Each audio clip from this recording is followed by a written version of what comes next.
somebody listed 5 sets of BLITZ 03s for $30,000 on WheelPrice. $30,000 for 5 sets. 5 sets, which I'm do the math on that. How much is It's that? like How much 6,000 is that per set? 6,000 a set? Yeah. There's a lot of cool wheel options on WheelPrice, including $30,000 worth of BLITZ 03s.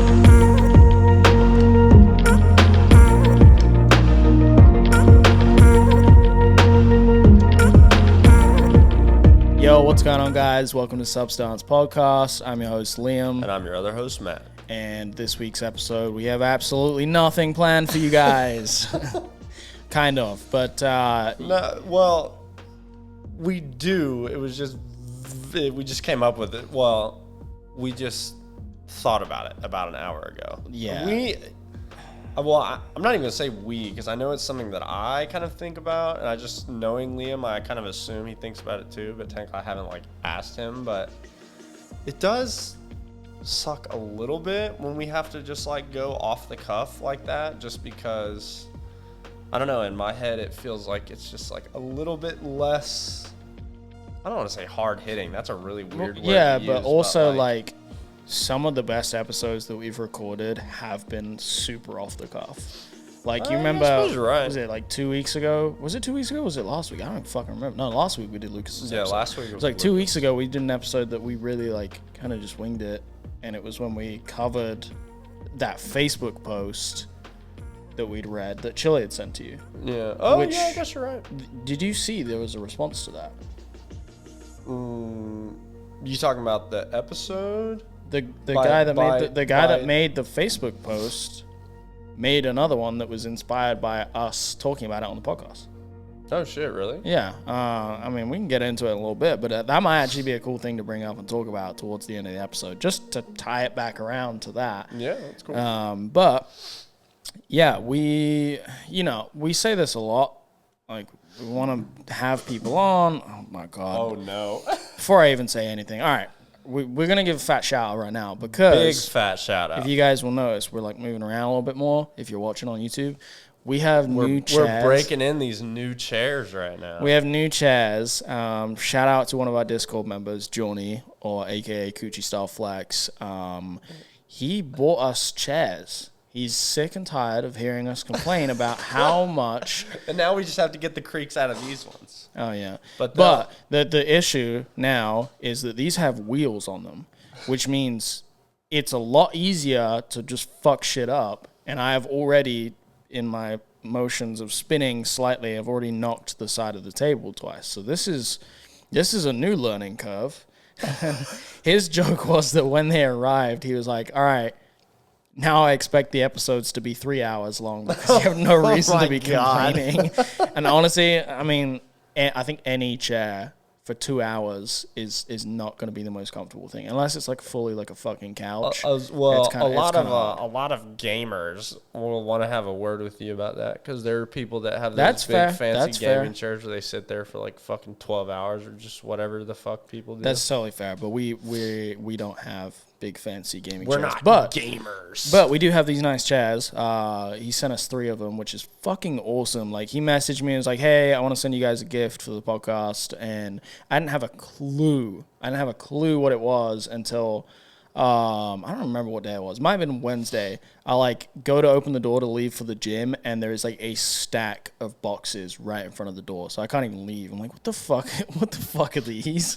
I didn't order anything. And then it says Substance Podcast on it. I'm like, oh, why is it so big? I was like, what is this? What have you done? And I opened one of them and was like, oh, they're chairs. That's actually really smart. I thought it was going to just because of the way that Liam thought you sent 3 boxes of 5 different Chicago-style pizzas. No, just because of the way Johnny is, I thought it was going to be some kind of gag gift or something. I did not think practically. And so when I open the box and I see chairs, I'm like, holy shit, that's so fucking nice. Thank you so much. Yes, super shout out to Johnny. Yeah, so we put these Johnnies together, and now we're sitting on them. He's probably sitting there like, I'm gonna take him back. Go ahead and put him back in the box just for that. Yeah. But yeah, no, we're very appreciative. Thank you so much. And if any of you guys want to ever send us some stuff, maybe I'll get a PO box set up soon, because I do feel a little uncomfortable giving out the address to the few people that have sent us stuff. Sending a bomb to Substance Podcast. Yeah, but no, I might get a PO box set up. So if you guys do want to help us out and send us some stuff, whether it is just like you have something cool that you make or whatever, maybe you have a piece of art, I don't know, but we do appreciate you guys. All of you that tune in every week and listen to this or watch on YouTube. You guys are the best. And that's fucking awesome that somebody would go out their way to buy us 3 chairs. So, yeah, thanks, Johnny. We appreciate that. Thanks, buddy. But before I knock into the side of the table again, I forgot what I was saying or where I was going.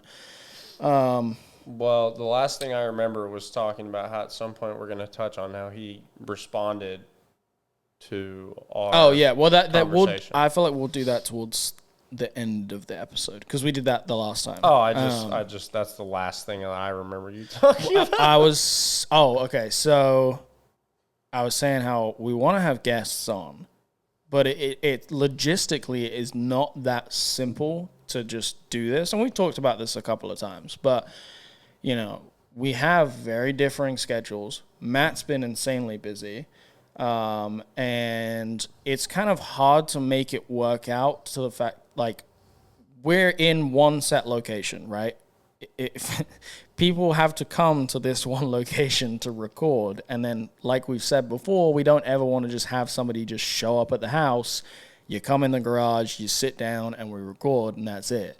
Like, we want to spend time with the person, get to know them, so that we know how to bring you guys the best interview possible, as opposed to it's really formal. They just fucking come in, sit down, we talk about some shit, and then they leave. Mm-hmm. So logistically, it's pretty difficult to do. It takes a lot of time, and we just haven't been able to make that work every single week. And we'll get to a point where we can. We can do maybe one episode here or there that is just us talking about whatever, and then the majority of the time it can be guests and really insightful conversations about whatever it is that they have to talk about. But yeah, it's pretty hard to do that on a regular basis when you're just stuck in one place. You don't have an unlimited budget. We can't just pay people to, come here and do this all the time. And we're regular people with regular lives. Yeah, one day. Soon enough. But yeah, this week it's just us. We're hanging out, and honestly, I don't mind when we do these episodes, like the off-the-cuff ones, kind of like I was saying. Oh, no, well, and I mean, I do. I want to clarify, like, I don't have a problem with them. I definitely, because, like, it's like you said, like, I feel like some of our, like, low-key best ones have kind of been when we just launch into it like that. Yeah. I don't know. I guess that's something that I'm going to have to, like, just get over in my head, just the idea that, like, when we don't go into it with a destination of some sort, to me, it just kind of feels like there's a possibility that at some point we'll just run into, like, yep, well, there's that, I guess. Yeah. Well, no, I get it, too, because it's like, it's one of those things that we both really care about this. We're both super passionate about it, and it hurts us to feel like we're not putting enough effort in. Right. Like if we're not pre-planning the entire episode beforehand and blah, blah, blah. But sometimes that's just not the way it works, Going in here and winging it and keeping the conversation super authentic and just off the cuff sometimes works out better. So it's just how it is, and we have to fight our own battles to get over it can't always be in control and can't always be 100% perfect, but I think every time we manage to deliver a good, entertaining, and insightful episode for you guys anyway. So I really, I'm starting to get used to just, hey, we got to wing it this week. Here we are. Well, works for me. Yeah. I've enjoyed it every time so far. So what's been going on with you this week? The sigh. So, just in the spirit of the transparency that I so frequently talk about, I am in one of the negative cycles of my disorder, and it just makes interacting with people and really doing anything outside of the confines of my room or talking with my girlfriend very difficult. And it is a little bit aggravated by the fact that I'm working. We all work a lot. My job is very physical. And so I'm just like really tired and low energy by the end of the day. So Yeah. when you're really tired and low energy and you just kind of hate the world at that moment, it sucks. And then it sucks even more when you want to go out and do, like, whenever you guys are going out and doing stuff, like I just don't, whatever. Yeah. I just don't have it in me, or like I just don't. I feel like I would just be kind of a downer, so I would rather just kind of not do all that. And so yeah, I mean, you know, like I've said many times before, this is bipolar. This is I'm honestly, can still find a lot of gratitude in that. In my situation, when I'm going through episodes, you know, there are people that have episodes where they damn near ruin their fucking life every time they have an episode. So mine is not nearly that. And I was gonna say really you're doing a pretty good job of keeping it. Yeah, keeping it together. Really appreciative of that. But yeah, like I said, you know, just in the spirit of being transparent with you guys, because if you're listening to us every week, if you know, if you've heard me on more than like one episode, you know that that's something that's important to me, and it's something that I like to be transparent about. Struggling a little bit with that, but completely on the other side. It is, as of recording this, it is May. So yeah, it's May.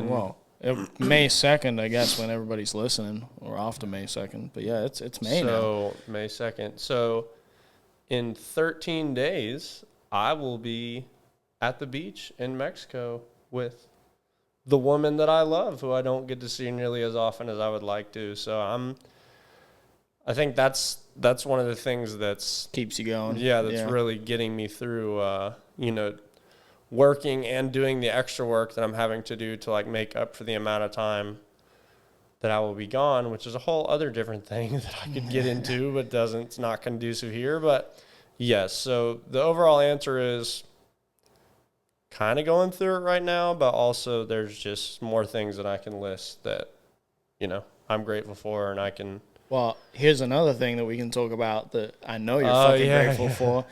The car. Yeah, so the lowering equipment that was talked about last week. I got my lowering equipment on the car, and as often happens, it really just kind of changed the character of the car. Yeah. And considering it was, 2-inch drop lowering springs, it's like I didn't realize it would change it quite that much. Yeah. I mean, the car looks great, but you're talking about like the way it feels, right? Well, yeah. So one of the things about the TSX, the first gen, that I've always really liked is it's a pretty simple, like all things considered, it's a pretty simple looking, we're talking about the first generation. It's a pretty simple looking car. The body lines are very simple, but it's really sporty. You know what I mean? It's really sporty, and it's a luxury sedan, but it's just really thin and like athletic looking. And I've always appreciated that, and I've seen some really, really fucking cool track builds on the first gen TSXs that I really appreciate. I haven't really seen any track builds on my generation, the second generation. And this is not me saying that I'm going to do a track build or anything, because that's not what's going to happen here. But I lowered the car 2 inches, and all of a sudden, like I lowered the car and then put 15 millimeter spacers front and rear. I actually just ordered 20 mils for the rear to swap out, because all I got to do is roll the fenders and just give it that little extra push, and then it's going to be like perfect. Mm-hmm. But I lowered that car 2 inches, it got so much more fucking aggressive. Like to drive or to Well, the looks? I mean, just looks. Yeah. Yeah, like, because I wouldn't have ever really realized it, on the stock setup. That thing is, like, really squatty looking and aggressive as shit. Mm-hmm.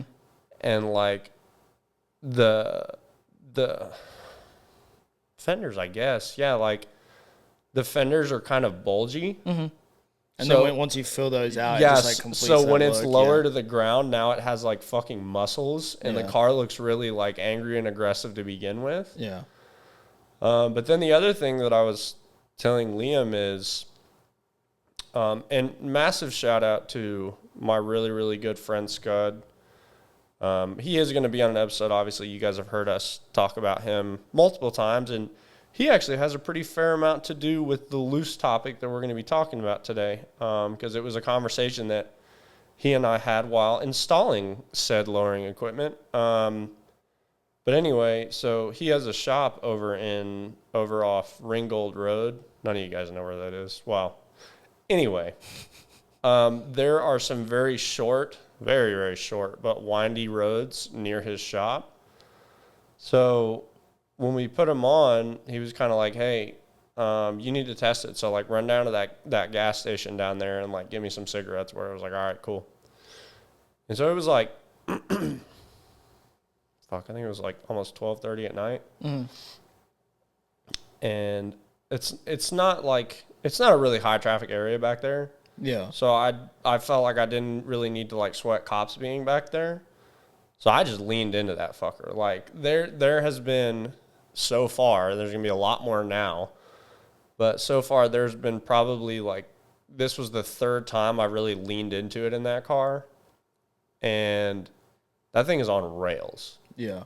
Like, it comes from the factory with a brace bar, sway bars front and rear, and it like surprised the fuck out of me. Like, it handled really well just to begin with on the stock setup, but, like, these are like some fucking, like, Chinese tires. Yeah. Like, I did not, I mean, I still don't, certainly wouldn't trust them to go, like, full bore, especially for, like, a whole ass mountain run up and down this and that. Yeah. Dude, that shit is glued to the ground. Hell yeah. Like, it is so crazy. And, the other thing that kind of Liam brought up that he's right, that I guess I hadn't really thought about because I haven't had the situation in a while, but, like, now I get that. I'm getting that feeling back where it's like you feel this whole other, like, undercurrent of just feeling really good driving your car because you know that it looks really cool. Yeah, it's one of those things that I like.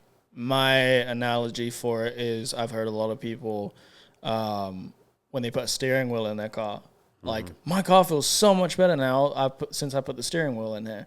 And it's not because the steering wheel improved the performance of the car. It's because the connection that you have to that and the feeling and the fact that your hands are holding the steering wheel. And so that's what you feel through the car. It's very much a similar thing, I think, with the appearance. Like, although dropping the center of gravity of the car is going to increase the performance and widening the track width, it's that, like, connection that you have with doing that and the way that it makes you feel that I think makes it, like, even better. Yeah. So that's it's cool, man. I'm really happy, and even it's still on. I'm honestly, because the factory wheels that it's on are 17s, and the size is obviously really, really pedestrian. It's a 17. It's probably like 17 by 7.5 at most. Yeah. But it's on, I honestly can't remember if it's 235 or 245, but they're not like they're not like balloon tires, which I really like. Yeah.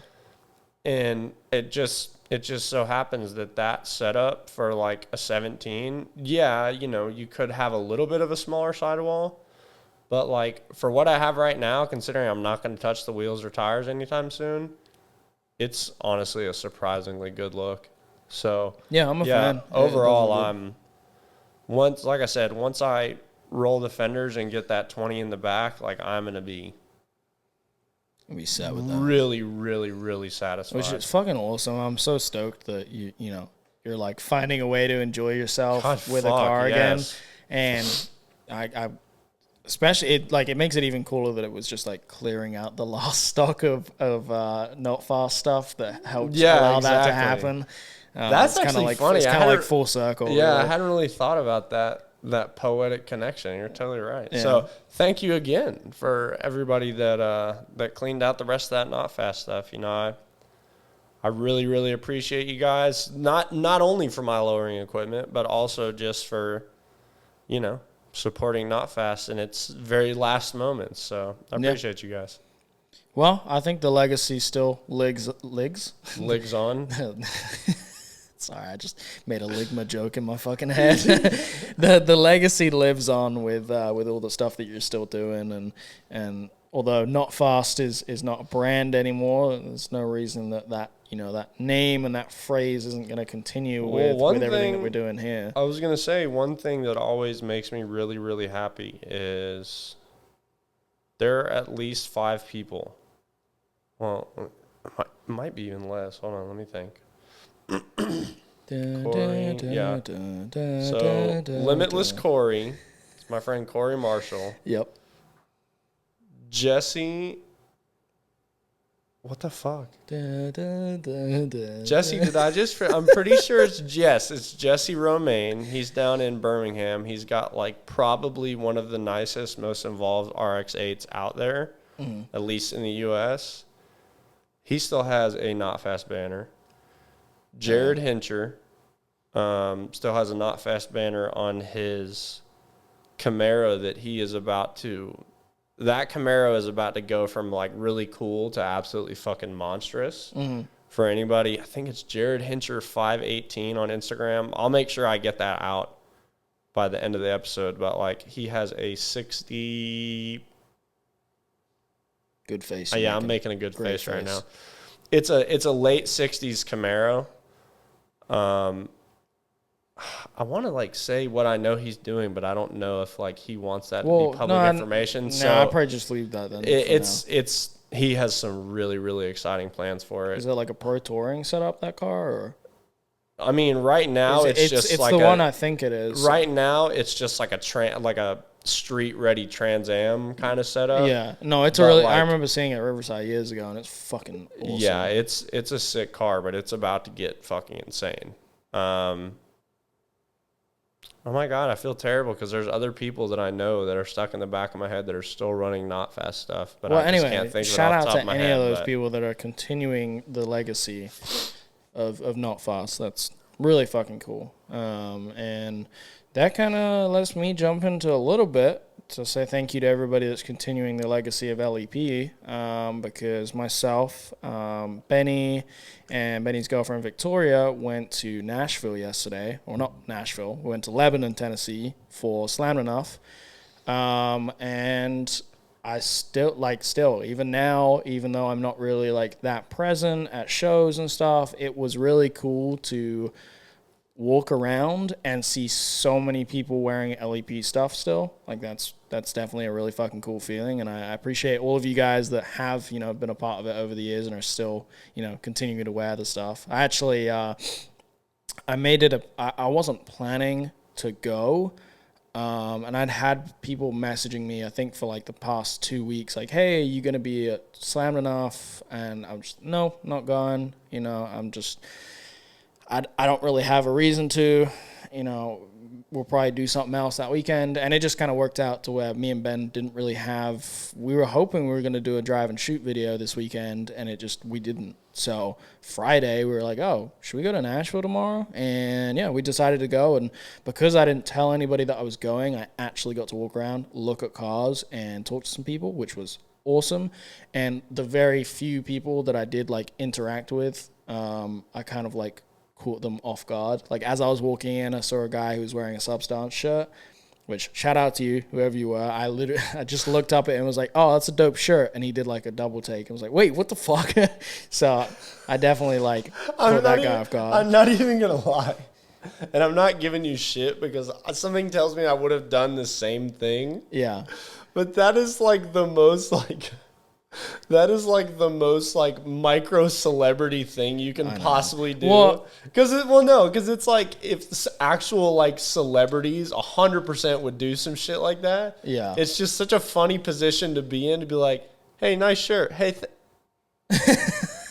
well, I mean, I should really stop and just be like, hey, thank you so much for the shirt. We appreciate you. Are you gonna tell me you didn't do that immediately after you did what we just talked about? Because I'm sure that you did. No.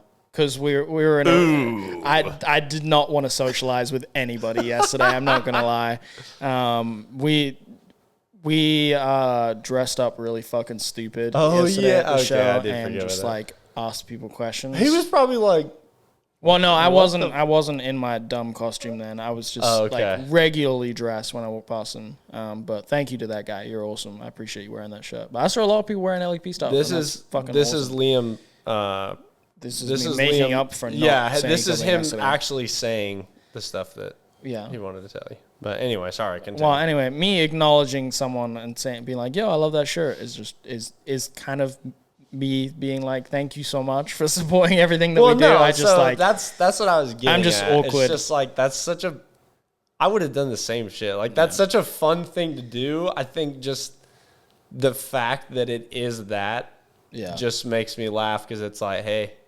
nice shirt. Hey, you're the guy. And you're like, I am the guy. But no, we had a blast yesterday. It was pretty fun. It was nice to walk around and actually see a few cars. And I'm trying to think. Notably, some of the cars that stuck around in my head, there was a Z3 M Coupe, the clown shoe. Oh, I love clown shoes. It was silver. Shout out to my friend Andres. I legitimately don't even know if he still lives in the U.S., but he had a silver clown shoe on CCW Classics in Atlanta. One of the cleanest clown shoes ever. Well, this one was silver as well. It had the Kansai tandem wheels on it, which I know a lot of people don't really like them or whatever, but which one's? It's the one that looks like an R34 stock kind of, but it's got a lot of concave. Just want to make sure. Really good looking wheel on that car. I'm pretty sure it was bagged, fitted real well, and those cars have such aggressive rear arches, such wide hips that anything fender to lip on that car is just going to look absolutely fantastic. And this car was great, and I felt really awkward because when I noticed the car, it was when I was dressed up really stupid. And so I made it a point to show the car in the video that we were recording, and I'm holding this stupid fucking mic. I'm dressed up like I'm in the late 90s. So the dude probably sees you oh no. Yeah, he did see, and I noticed that he could see that we were recording, and I made it a point to go and be like, hey, I know we look stupid. I promise I am not talking shit about the car. I'm actually complimenting it and telling more people to do cool shit like this. And we ended up getting a 10-minute conversation with him and his buddies. And I met one of his friends. I don't remember his name. I do apologize. But he was really cool. He was actually talking about the podcast and brand stuff and how it's been, really cool for him to listen to me talk so openly about, stuff and issues that I've been running into with the brand, and how, it's relatable for him. And I definitely appreciate hearing that feedback, because it's cool to get, some of the things that I'm not super comfortable sharing a lot of the time, to hear that it does actually help people, or, somebody else gets something from it. Definitely allows me to feel like I can open up about more of that stuff. Not for nothing, just as it happens, as you were saying that, there was a little dialogue in my brain talking about, should I talk about when I'm in my episodes? But then I have no idea why my brain was thinking about that as you were saying that. I think it is good to be open and transparent about stuff. I think it is. I think that you can talk to anybody that's close to me. At this point in my life, I'm generally about as open as you can be. Yeah. As a person, and my thing is and will always be that. So, in my life, relationships are everything. Mm-hmm. To me, as an individual, the most important thing in my life is not a material thing.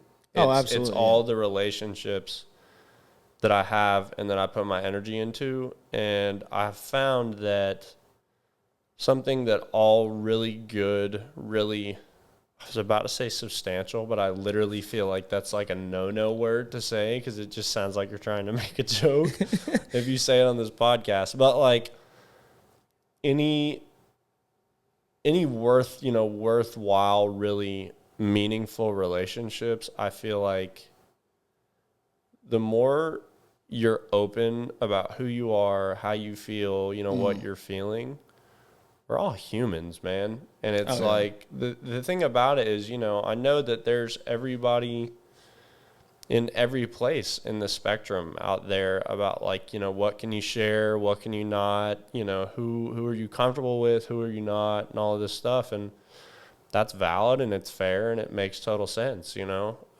because there are certainly places where it's not a good place to share, what sensitive, important information, it's just, again, the discretion is part of being a human. But like, I think all of that talking to say, like, in the context of this podcast, any of you who have been following us for a little while will probably know by now that it's important for me to share this kind of stuff. And it kind of made me chuckle a little bit that I was having that inner dialogue as you were talking, like, should I have said something about my episode? But Nah, you're I fine. mean, it makes sense because, like, if I'm going to come out and be like, yeah, I have bipolar disorder, it's not like it's going to be like a weird movement to be like, yeah, I'm currently experiencing the negative effects of that disorder. Yeah. So, another thing, actually, going back to something that, I mean, I guess it kind of ties into that, but some stuff that happened yesterday. There's quite a few people that know me, came up and said, hey, and whatever to me. And I want to reiterate a little bit on some of the stuff that I talked about with Riverside and I get it, not everybody knows because not everybody listens to this podcast or whatever, but the people that know me will still come up and ask me the same questions about the things that I like address very openly on the internet about everything. And I did kind of come to a realization that a lot of the people that were asking me these questions they were asking out of concern. There's quite a few people that I guess know me that seem to be like concerned about me right now because I'm like stopping LEP and blah, blah, blah. You're making a lot of changes. But the I don't know, it threw me for a weird loop, and I was thinking about it a lot last night, and it kind of like, it actually like bothered me a lot.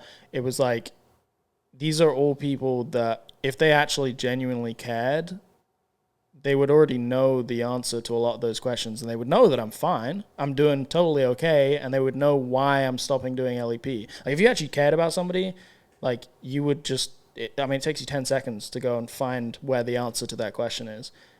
But instead, they wait until they see me in person to bring up something that's like super personal and I don't want to talk about. And I don't know, it kind of bothered me. It like kind of annoys me when people that act like they're my friends or they care about me won't go out of their way to like figure out what it is that's going on, and then they jump to the conclusion that like everything is going wrong in my life. And then instead of actually I'm certainly not taking their side, but I am going to stay tuned as that simmers more for you, because here's what I would inject. It's like, it's a very real possibility that to whatever degree they do care. You know what I mean? No, they're not like close, because if they were your close friends, they would fucking know that. No, but I know, right? but everything that is going on is out there. It's there. Let me put it this way. You said just like take 10 seconds and whatever. You have hundreds of hours of video content, so I'm not really sure it's quite fair to be like, just take 10 seconds, go through all of my episodes, find out you know what I'm saying? But I get what you mean. It's kind of like that's, the barrier to entry is there. So it's like if you're not, I get it. Yeah, I mean, I guess that's kind of, you're right. I don't need to expect that everybody needs to watch and take in all of the stuff that I put out there. It's just, if you are actually genuinely concerned, I feel like you should already know the answer. And the answer is, I'm totally fine. I'm totally fine. I'm figuring my own things out. I have enough self-awareness to know when something is not working and to change it. I just get really, really tired of talking about the same things over and over again and having to repeat myself and basically just beat the dead horse that is my own failures. Like, nobody wants to have to deal with their own failures and then have to, like, tell the rest of the world a million times over. And I certainly can understand that, because that's exactly what happened, you know, after Not Fast. Like, I had some people that were really good friends of mine that, and I'm not upset with them for this at all whatsoever, but like it was kind of, especially in like when it was still really fresh. Yeah. Where they'd be like, hey, like, you know, I hope it comes back. Like, what happened? Are you going to bring it back? This and that. And I was just kind of like, it's gone, dude. Like, it's gone. It's gone for a reason. Like, if it comes back, it comes back. But, you know, and I'm not like saying this as a slant, not as a slight towards you. No. With what you just said, but it's like, the thing that I just kept trying to think about whenever that situation popped up was like, they were legitimately interested in what I was doing, or else they wouldn't have asked. Well, but it's just kind of like, it just feels shitty. In that situation, it's just not a good feeling for you, because it's like you said, it's kind of like, yeah, you are correct. Like, I failed at this thing that I did for a long time. Thank you for reminding me. Like, well, I think that the reason I take it so personally with some of these things is these are people that, and I'm not talking about the people that have actually been like supportive of the things that I do over the years. I'm talking about the people that just kind of know of me. They're not really friends. They're just people, we know each other, we've met over the years or whatever. They've never supported anything that I've done in like any way. And then they're just like popping up all of a sudden. Now I'm understanding. And acting like they care about it. That changes like, the dynamic. They're so concerned. Like, are you doing okay? I'm like, don't worry about it. Yeah. You wouldn't care if I wasn't standing right in front of you. Exactly. Just like, do your thing and I'll do mine. It's fine. If I'd never put it out there that like, hey, I'm stopping LEP, these people would have never known. Right. If they hadn't have seen the fucking headline that says no more LEP, they would never know. They don't actually go in and look. And it's the authenticity thing. No, it's people faking to like care about what I have going on. And that's what bothers me. I think I misunderstood. No, I think I did not communicate that properly. Now I know that people who are actually friends and have been supportive and know, you know, the work and stuff that I put in over the years, I'm not talking about those people at all.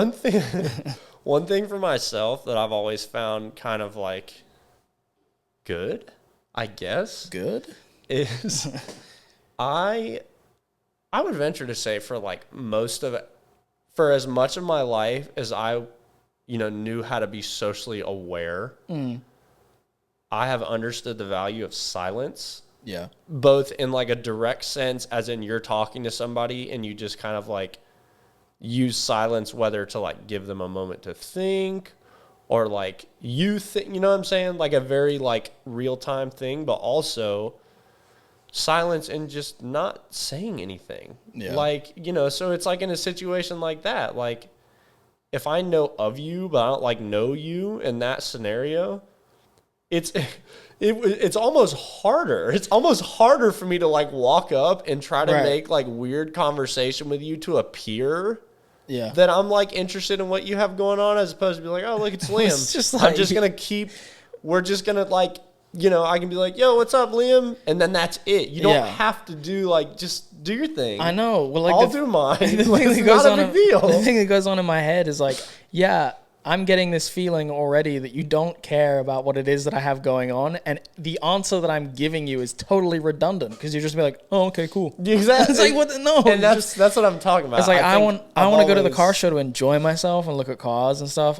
Like I've said before, I don't want to be there and just fucking talk about the shit that I have going on, especially to people that don't actually care. Right. Okay. So now that it's contextualized, I completely understand. Yeah. But anyways, back to how the day was yesterday. It was pretty sick. A couple other cars that I can mention that were really cool. There was for some reason, I just realized in my head all of these cool cars were BMWs. What's happening? Okay, no. I'll point out a couple others just because I don't want to be. I'm not a fucking BMW fanboy. Why am I doing this? Because a cool car is a cool car. That's fair. That's fair. So there was an F80 M3 that was this like super bright blue, like baby blue, real bright. The factory. I don't know if BMW it's factory color. mirrors. Is it kind of like an opaque sky blue? No, this thing was not opaque whatsoever. Like, it was pretty bright. But it's like a sky blue, yeah, but it was like the saturation was not turned down on that thing. I think it could be an individual color or it could be a wrap. I didn't look crazy in detail. I believe it's a factory BMW color but on those cars. But anyway, continue. It had a white interior, and then... Oh, God, no. What do you mean, God? I mean, no, that's cool, but like whenever... to keep clean? Whenever I think of a white interior, I just want to be 100 feet away from the car. Yeah. Because I know that if I like sneeze, it's like game over for the interior. So. But for some reason, this color combo was absolutely fire. Just the blue with the white, and then it had like a pretty busy faced wheel. It's just like a one-piece wheel that was bagged on, but it was like a brushed, finished, pretty bright, and the car just looked really, really good. It didn't need to be anything crazy. It was a very simple setup, and that was that. Another BMW, there was an E36 Compact, which you never see over here. Oh, that's the little... It's an E36 coupe. The little compact that got rear-ended, basically. Okay, yeah. It wasn't the cleanest car, but it's like a dark green color. And I was just stoked to see a compact. I can't believe I'll just run that back like 10 seconds. Did you hear/see what I just did? What? I did it with my hands, so only YouTube would have known what was going on. I was like, oh, are you talking about the one that... Compact, yeah. But why did I have to make the... I have no idea. But it's like an E36 coupe that's been rear-ended, basically, is how the shape of that thing looks. They're called like TIs or something, right? Or, I don't know if that's what they're called here, but I just call it a compact over in England. I think over here, there's a TI at the end of the number. Anyway, it doesn't matter. Go ahead. It was not the cleanest car by any means, but it was just a unique chassis. Like, I never really see anybody do anything cool with compacts because it's a weird-looking car. It's not desirable. I've seen one of those drifting. I'm pretty sure it was in the UK, but... Oh, no, there's so many of them drifting. Oh, okay. Because they're even cheaper than the regular I was going to say, because that's... E36s are like 500 pounds in England. That's almost like hilariously good chassis for drifting, because it's a short wheelbase, but there's a bunch of fucking weight in the back. The wheelbase is the same. Is the same? Yeah, it's just it just doesn't have the big trunk. It's a hatch instead of having like a extended trunk. Oh, shit. I'm pretty sure I didn't know that. Well, I mean, somebody may correct me if I'm wrong, but I'm pretty sure the wheelbase is the same. But like the reason you'll see them as drift cars is because E36s in the UK are like 500 pounds. Talking money, they're like 500 quid, and then a fucking compact's probably like 50 quid because nobody fucking wants them. So, no, it was, the car wasn't anything crazy. It was cool to see somebody take that chassis and do something cool with it here in the US because I know it's just unordinary. And that's all it took really for me to be like, oh, that's cool. I like that. Couple other cars. There was a 300ZX that had the stock wheels, 3-piece converted. That was really cool. The 5-spoke stock wheels? No, it's not a 5-spoke. I don't remember exactly what the wheel is, and I couldn't describe it. But you said a 300ZX, right? Mm-hmm. Like a Z30. Fuck, what is it? Z32. Z32? Mm-hmm. Okay. I can't remember what the stock looks like exactly, but the car is really clean. I love Z32 so much. So do I. I love them so much. The fucking, obviously, the VGs in them are like infamously awful to work on. Yes. But like those, there was a very short amount of time where I was like really hooked on the idea of like getting one from Japan. Mm-hmm. Just because they are just so like... It's just a good-looking car. It is, but like they're so futurism too. Like they're that's I don't even have to say that shit anymore. Like they're just so futurism. They're just like really low and sleek, and you have the tails that are like the fucking literally just illuminated like lines. Like it's really fucking cool. Yeah, I've always been a big fan of those cars too. Trying to think, what else did I see that was pretty interesting? I saw a lot of stuff that was just not of interest whatsoever. There was... What a graceful British way to say that. Yeah, there was a... I saw a lot of things that were just not interesting at all whatsoever. Yep. There was a GS 400, which for me, I get excited about because if anything has a 1UZ in it, I'm going to be excited. But yeah, there was a GS 400 that was not only like the cleanest fucking example I've ever seen. Really? It was stock, but it had like 24-inch wheels on it. 24s? Yeah. Probably, it might have been bigger, dude. It could have been 26s. This thing was, it was fucking jacked up. But really, this thing was like bone stock, cleanest example I've ever seen. What color was it? It was a kind of a burnt orangey red color. It's a factory color. It's a really weird. It's like more red than orange, right? I want to say so, yeah. Okay. Because it's like blood orange, kind of. I swear to God, I don't know enough about it. If it's the same color as Joey's fucking IS, that's pretty cool. Maybe. I don't remember exactly. Now I didn't know, so keep talking, but I'm going to pull up either way, the car was like stupidly clean, and I just get excited because it's a 1UZ car, and for some reason, I'm just like destined to own every 1UZ chassis ever now. The guy was in the car slightly later in the day. He was bumping some music because he had a system in the thing, and I tried to buy it off of him, and he wouldn't sell it. So I was honestly, dude, I would have driven it. Is it this color? I want to say it's slightly more red than that, but it's very, very similar to that color. Cool. But yeah, I don't know. It was just stupidly clean. Oh my God. Like stupidly clean. Other than that, I don't even know if I want to mention this, but this will be good. I have no idea where it's going. No. It's not anything like that bad, but it kind of just like it irked me slightly. There's a Y33 Cedric. Okay. Or Gloria. I believe it's a Cedric. Beautiful car. I know the car because I know that it came from Driver Motorsport. It's very clean. I also know how much it sold for at Driver Motorsport.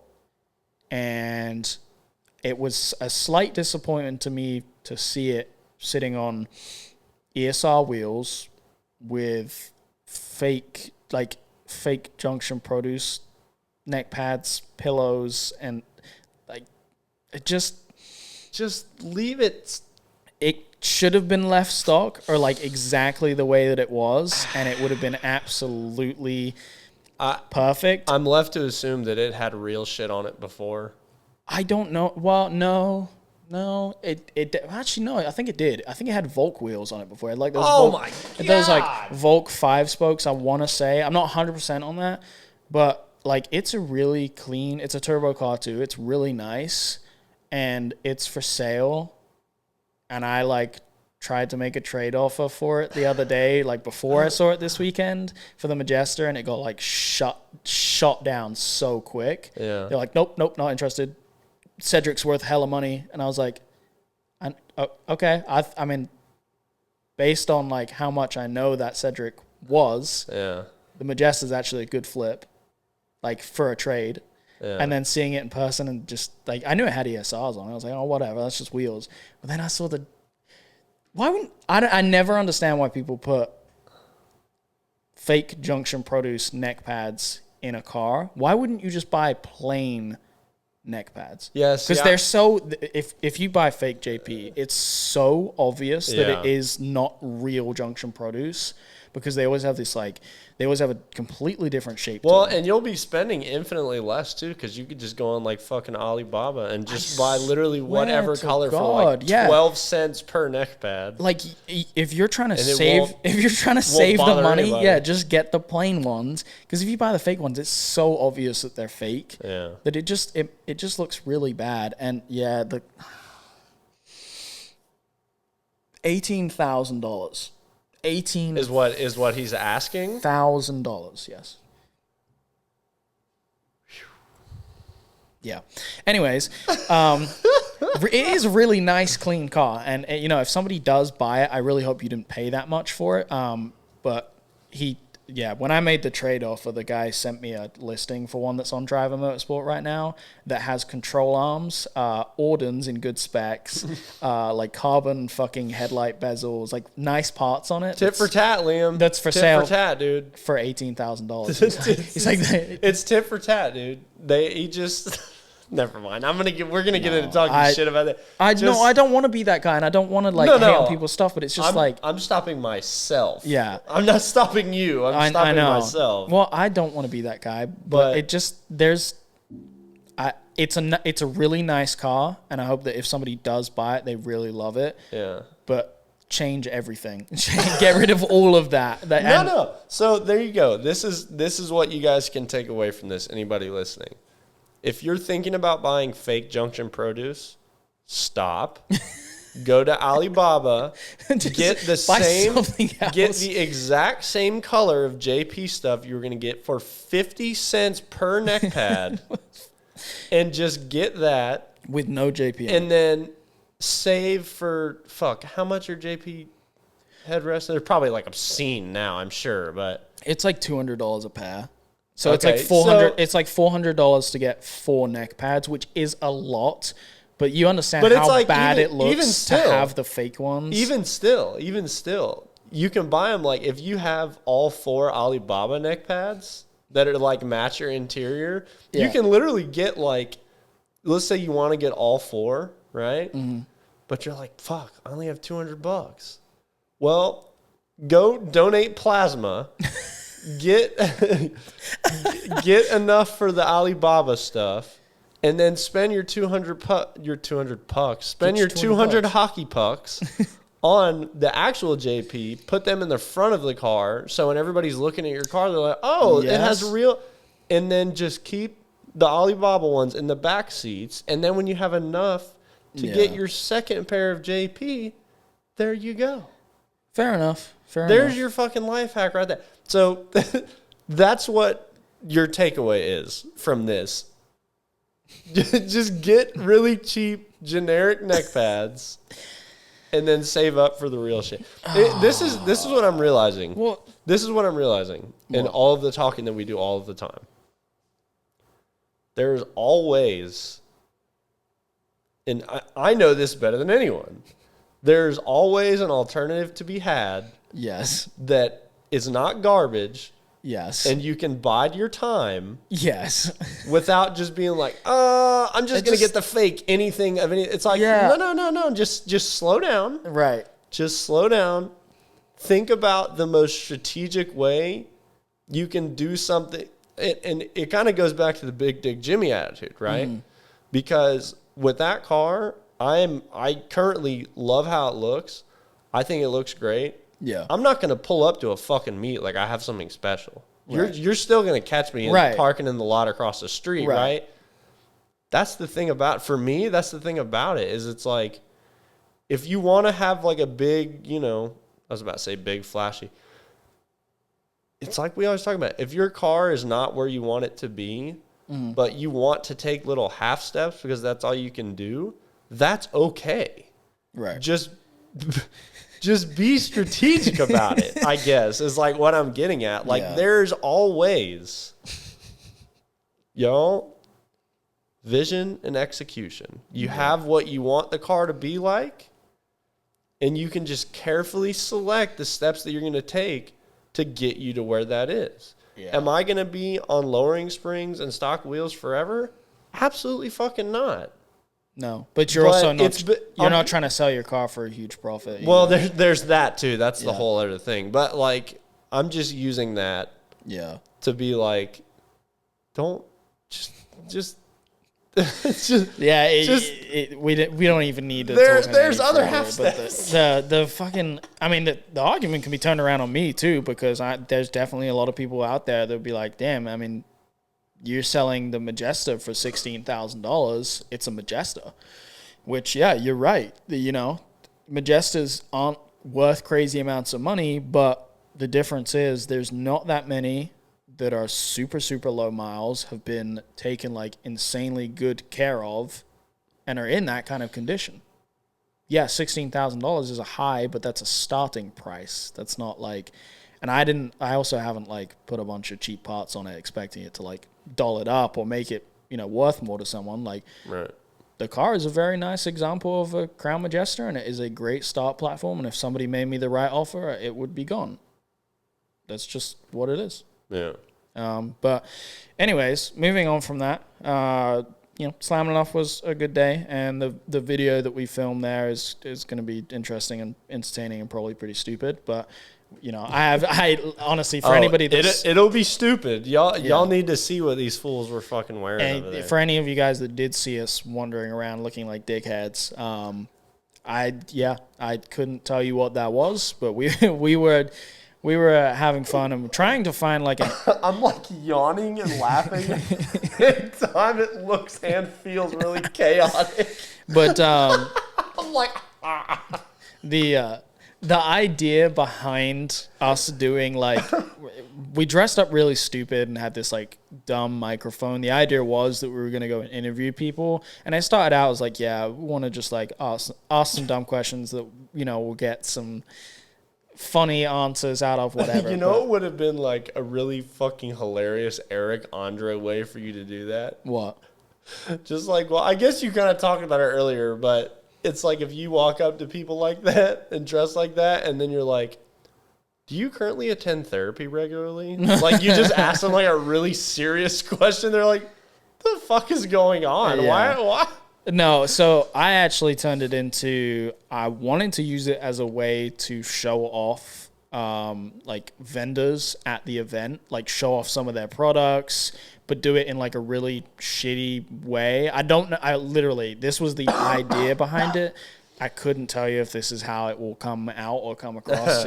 It may all end up just getting scrapped. But basically, I was just going up to vendors and kind of like asking really dumb questions, but still like showing off their products. So hopefully it just comes across as a video that's like entertaining to watch. Even if this gets scrapped, I would like to see the footage. Yeah. I haven't even gone through it yet, so I couldn't tell you how any of it came out. But some notable things. I did get my shirt ripped off, which is a bit that I am doing because it's really fucking funny, and I love messing with Evan from Deviant. They posted a video clip about... They posted a video clip earlier in the week about Nashville saying, hey, if I can rip the shirt off of your back, I'll give you a discount on a Deviant shirt. So I wore my Deviant shirt and had them rip it off my back for them to ask me which shirt I would like. And then I just put an LEP shirt. And I would only do that to Evan because it's Evan and I love fucking with him. But the video is going to be really funny. Just the clip, like Instagram reel clip that I put together with that, mixing their clip of like, hey, if we ripped the shirt off of your back, blah, blah, blah. And then me getting my shirt ripped off and putting an LEP one on. I think it'll be pretty funny. But yeah, it was fun. And we drove back like super late last night, and I was driving the Majesta like super fast the whole way home. It's like a 2.5 hour drive back from Nashville, and I was cruising at like 100 mile an hour the whole way, and that car is fantastic at highway, like at high speeds. It is one of the best cruising cars ever. My LS was the same, but the Majesta just feels slightly better because when it is dark, it's nighttime. That digital dash and the heads-up display is one of the coolest looking things when you're cruising at higher speeds, especially when, the dash says like 150, 160 kilometers an hour, which your brain just interprets as like way faster. Yeah, and then also it has the like pretty rare Toyota wind guards for the windows, and because they're like frameless windows, it's all one piece that goes from like the bottom all the way back. And we were from leaving Nashville till we got maybe past Murfreesboro, we had the windows down, all of them. Really? And it was late last night, and it's like, it's decently warm outside. It was one of the best feelings ever. Had no music, windows down, just doing like 100 for 20 minutes straight. I miss driving with the windows down. When spring hates you like it hates me. Yeah. Driving with the windows down is basically my worst nightmare. Like, if you can imagine, I literally imagine it like some weird like PSA video or something where it just shows like a diagram of the eyeball, and then you just see like a bunch of little yellow pellets just absolutely fucking destroying it. Yeah. That's me when at the idea of like driving with my windows down right now. Yeah. I think that sucks. 'Cause somehow you're missing out on that experience. Somehow I have avoided for this long realizing/learning that you can go to like an allergy clinic and they can do some kind of like some type of treatment plan or something that basically like just do like a nose delete or something. Yeah, fuck yeah, dude. Get rid of that shit. Nose delete. Yeah. So no, it's like I don't remember how, but then the other thing, and I guess this is my L to take, honestly, but for years at this point, people are like, local honey, just get local honey, and I'm like, oh yeah, people have been telling me that for literal years, and I still have not tried it. Apparently, because it's like it allows your, it's like a vaccine. It's like a weird immunity thing, yeah. So it would be pretty hilariously infuriating for me to finally get some fucking local honey one of these days. And that fixes it? And it just fixes it. But I've spent, like a good month and a half at this point just absolutely dying inside. Yeah. That would be pretty sick. So what, are you just avoiding trying that because you don't want to? No, I'm sitting here talking about it. I'm like, I should go do that today. But I probably won't. No. I mean, like, I have other shit I have to do today, so it'll probably get lost in the shuffle, and I'll just continue to shuffle. And the bees, as they fly by me, are like, you fucking idiot. I don't think the bees are thinking about that, to be honest. But anyways, really judgmental bees. Enough of that. We've done an hour of just basically giving an update. That's pretty impressive. But this is about time we can pull right into this show's sponsor, which we love, WheelPrice. And before I even... It's pronounced BLITZ. BLITZ? I'm so sorry. What the fuck? We were just talking about bees. Nothing. Never mind. Anyways, our show sponsor, WheelPrice. And before I even get into telling you guys what it is, there was some shit on WheelPrice this week that was like super interesting. I don't know if you saw this, but somebody listed 5 sets of somebody listed 5 sets of BLITZ 03s for $30,000 on WheelPrice. $30,000 for 5 sets. 5 sets, which I'm do the math on that. How much is it's that? Like how much 6, is that? 6,000 $6,000 a set? Yeah, around that. Like I have no idea what BLITZ prices look like right now. That sounds about right. Which is insane. $6,000 for a set of wheels? Are you fucking insane? Well, why would you want just a set of wheels when you can have 5 sets of overpriced wheels? No, okay, hold on, slow down. Is there legitimately people in their right mind paying $6,000 for a set of 4 wheels? Yes. BLITZ 03s for the past year have been selling for insane prices. That is the most absurd thing that I have ever heard. It's I could literally wild. Sit here for 36 hours talking nonstop, giving you a list of things that I could buy with $6,000. That is so much money. You know what I'm going to do? For a set of wheels. You know what I'm going to do for the sake of making this you can literally probably get raced used like fucking LMGTs off of like probably fucking endurance Nissan cars for less than that. What I'm going to do... That is the most absurd thing I've heard all day. Just to make this way more interesting, I'm going to search for wheels. WheelPrice. This got like really chaotic. No. We're going to go on WheelPrice and I'm going to look up and see what other wheels we can get for $6,000. What if it was just like all of them? What do we got? We got a set of Rotiform TUF-R. Well, those have tires. They have tires on them. Pilot Sport 4S's. So those tires are probably like a good $600 per tire. Well, I don't know if it's that much. You can get a set of Rotiforms. They're steep. You can get a set of Rotiforms for Porsche with tires. Like I said, Pilot Sport 4S's, $4,600. TE37s with tires, $4,500. Brand new 19-inch TE37s. Less than $6,000. Fuck, there's so many wheels on here. BMW Style 21 wheels that are multi-piece, $4,500. Some, what are these? Formula GT wheels for an R8, 20-inch. Whoa. 1552 Formula cousin. GT. Let me see that. for less than the price of one of the Okay. sets. Those are nice, but I definitely thought it was like a whole ass like center board racer. Anyways, Center board. let's just pull up this thing, the Blitz 03s, because it's insane. Yep. 5 sets of Blitz 03s for $30,000 on the WheelPrice app. We've got 5 sets. 2 of the sets are 18 by 10 plus 22, which is a pretty go-to drift spec. And then 3 are 17s by 8 and 17s by 9. So basically, these are for drift cars. Who is paying $6,000 per set of wheels for their drift cars? Somebody. But that's crazy. Damn, that's a lot of center caps. Fucking that is a lot. But yeah, if you guys are curious to the type of thing that you could find on WheelPrice, not necessarily saying you should buy this, there's a lot of cool wheel options on WheelPrice, including $30,000 worth of Blitz 03s. But yeah, go check out the app because it's a really, really cool app. It's a great place for buying and selling wheels. And as you can see, there's a lot of unique different setups on there. And just using the Blitz 03s as an example, I don't is that for real? I'm genuinely... Let me steal that from you really quick. I want to...